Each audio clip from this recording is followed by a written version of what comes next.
So why do we even have mentoring programs? Well, it's proven that they actually work. Students commencing their studies at Griffith who have access to mentoring are more likely to report that sense of connection we've spoken about. They know and interact with staff and students.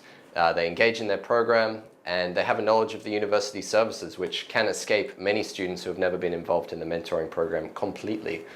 And the higher rates of overall satisfaction, and if they're happier with what they're doing, they're more likely to keep doing it. So that's what we're all about in the mentoring program. Griffith mentors have reported that these are the most common issues raised by their mentees. Finding their way around campus, which is now much easier thanks to the Griffith app map, and understanding the enrollment process. This can be very confusing for all students. Some degrees have programs where if you pick the wrong subjects, you're not going to graduate. So really make sure that students understand that it is important which subjects you choose. Managing time can always be difficult, and mentors can really help with managing study load, because that's something they're familiar with.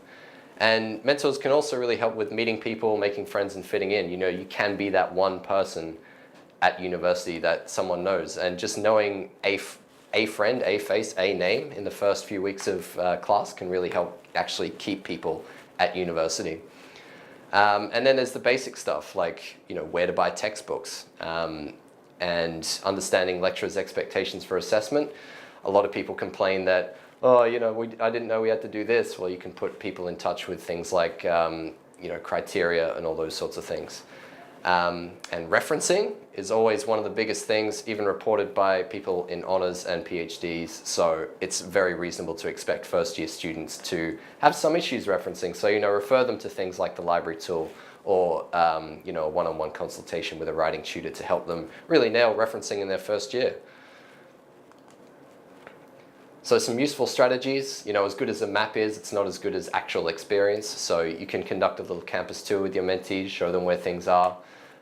Sharing your experiences is one of the most important things, the most valuable things that you have to offer as a mentor, because that'll make it real for students. You can read all about what uni's like in a book or what you see on TV, but an actual story from an actual person is probably a lot more meaningful.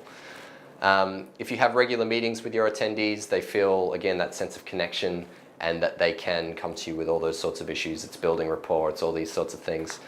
Being approachable, so being a person that they can, just sort of drop a line to or ask a question to is really good. Knowing the services to refer them to, which you now do because you're experts on it, because you've run around the website.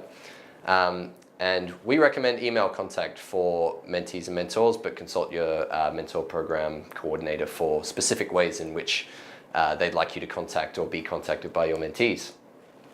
But above all, make sure you have a genuine enthusiasm and willingness to help, which you all do.